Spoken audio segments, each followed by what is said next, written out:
Yeah, but yeah. Anyway, um, the next team. I mean, this. Well, I think we feel like we're almost going in a random order here because I don't really know. Should we should we talk about the Phillies, Yeah, I the think so. most hyped team in the history of baseball, the 2019 Philadelphia Phillies? Yep, the not it's not a complete overhaul of the roster that was under 500 last year. No, they've basically added. They've added a few stars to the top of it, haven't they? Is basically what they've done Yeah, in the lineup, anyway. Um, I know. I like they. I know. They've definitely made it so they're going to be better than last year. It's just there's still one of these lineups that they're going to end up with one of those really top-heavy lineups. It feels like where they have yeah, like however many it is, like I don't know what, five guys. Basically, all the guys they've added this year plus Reese Hoskins at the top. So what it'll be like Segura, McCutcheon, Harper, Hoskins, Real Muto, Real Muto, or something like that. and then Franco Hernandez Herrera, and it's like just not it, is it? Yeah, That's where it Franco fades. Hernandez, Herrera, pitcher, and that's yeah. And it's like, I mean, it feels like the Miami Marlins had a very similar lineup construction to that a couple of years ago. Yeah, They didn't do that well. It's like they had, well, yeah, they had like five very good players like that. there's another thing with the Miami Marlins here actually. The Miami Marlins also had an ace and not much pitching behind him, and that's Who, what the Phillies who, potentially have. who's their ace? Julian Fernandez. All right, yeah, yeah, all right, yeah. I was talking about it 2 years ago though, but yeah, Oh, but they've had a similar thing where they've had like this. You have your superstar hitters, and they had an ace, and that's what the Phillies have got. yeah. It And you feels like get they've got a bit more behind him than they have. The thing is that yeah, but I don't is that think they're going to basically be they as need the difference between the Marlins of 2 years ago. Well, what they're hoping the difference is going to be is their pitching is going to be better, but like behind Nola, like don't know, don't really know. I mean, like the start of the year, like Pivetta, Velasquez, and Eflin both had like they all had like really ridiculous runs, didn't they? Off a cliff, and it's like which one you're going to get. And as we've seen before with like following the Giants, is a lot of the time it seems when you either improve a lot or drop off a lot in the second half of the season, it follows on to the next one.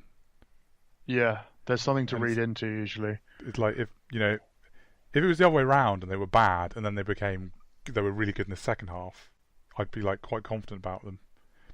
But when like the last stretch of baseball these guys had, competitive baseball, they were not very good. No, And it's like, and you've got Arrieta, I think is basically what he did last year. Around that, I think is probably what he is now. I think he's going to be like reliable, like a lot of innings, but like he's not the Cy Young contender anymore.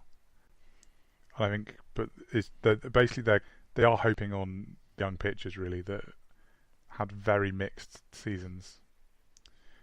Um, and now they also don't have any prospects anymore, do they really? Well, not many.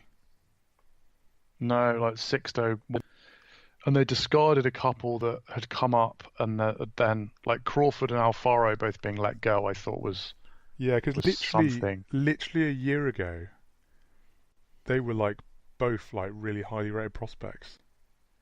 And JP Crawford came up, didn't hit that well. Then he got injured, didn't he? Yeah, And then like didn't really play again. And then they've traded him. I mean, they got Segura, which I think he could be really decent for a couple of years. But it's like, how long have they been bad to like build up to this window they're supposed to be in now?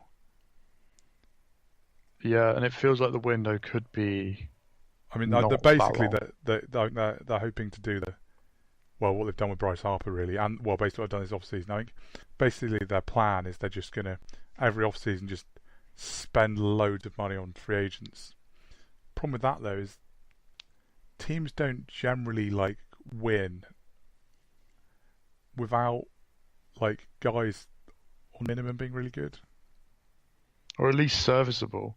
Like Yeah, you need guys who are going to be of some use, and there's not been much of a sign that they're going to do stuff inventively in terms of recruitment. You know, like they're a long way from being the Dodgers here. It yeah, feels like like this whole thing was star hunting, and they got their stars. We're back. We're going to contend and such. But they might win the division, but I almost still have them at fourth favourites. I'm not really sure at the moment. yeah. I don't know. It's difficult. Well, it's what they've if basically very top heavy rosters. I just I don't know. It feels difficult to predict because it's also the other side of that is like if even like one of those top guys in the lineup gets injured, the replacement for them is a lot worse. Yeah, it hurts you a lot They've more, basically got like no depth, have they? Is the thing. which is crazy for a Like team that had such a absolutely good no farm depth. a couple of Which is years ago. yeah, that's sort of the idea when you build up your farm system like that is that then when you they all come through, you then have ridiculous depth. Like well, basically like we were saying about the Mets. The Mets have managed to do that, even though they partly out of the farm and partly from like signings that they've not just gone for like the biggest name and stuff. The one thing that gives you a bit more confidence with the Phillies, though, is that so they're hitting depth. Like you feel like an injury to any of the five we mentioned at the top, and you're suddenly like, who's hitting fifth in the order? Like Herrera, that's not gonna get it done. Um, but the bullpen is excellent. The bullpen could be really, really good. So maybe that gives you a bit more leeway with the younger starters that you just like you do this like throw your nasty stuff for 4 innings and come out. We've got enough arms, but there's just so much uncertainty in how are they going to be able to get like enough good innings from pitchers. Yeah, this is the thing of like a lot of stuff saying they're like the definite favourites after they signed Harper. I think it I think it just like catches them up, really. I feel like this is a bit of a repeat of a lot of the other podcasts we did actually, because we talked about the Phillies a lot, didn't we? All the Harper stuff and everything. But I think it just catches them up with the other everyone else. Yeah, yeah, They were behind, I think, before they got Harper, yeah. I had them and hard fourth. I still don't really like the construction of the roster with the sort of imbalance. I don't know, maybe they think that like I don't know some of the guys that were meant to be like sort of prospects like Franco and Hernandez and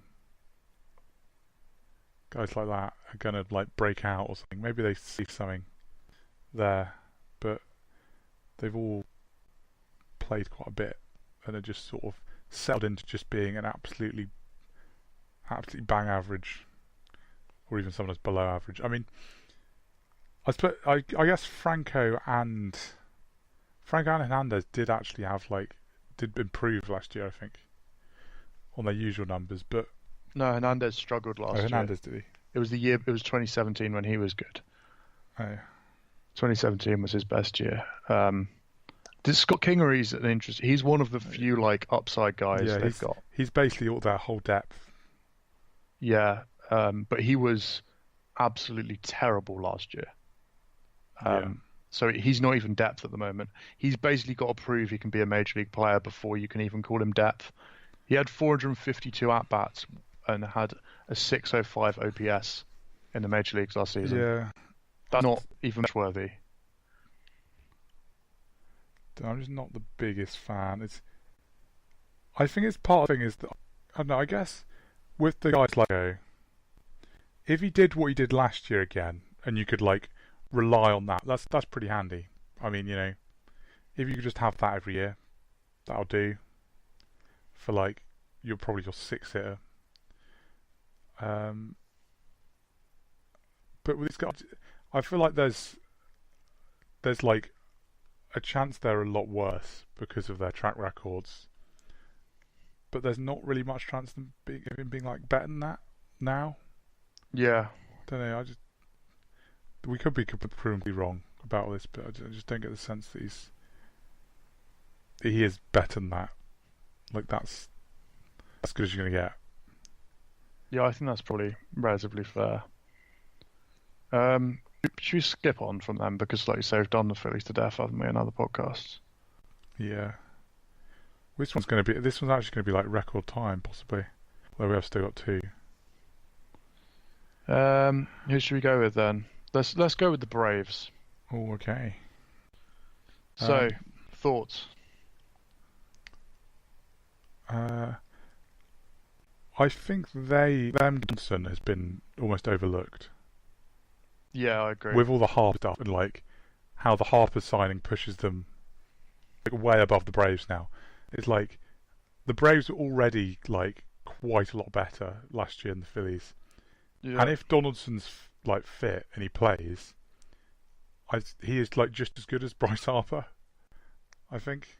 Yeah. And probably more reliable.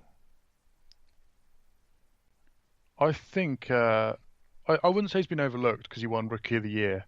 I think Ronald Acuna's sort of forgotten about as well. Like he was preposterously good last season. He only had 433 at bats, produced 4.1 WAR, like a 917 OPS, and because of his prospect standing, it's like maybe that's just who he is. Or maybe he's just warming up. It's like it's like we said with Gleiber Torres on a previous podcast.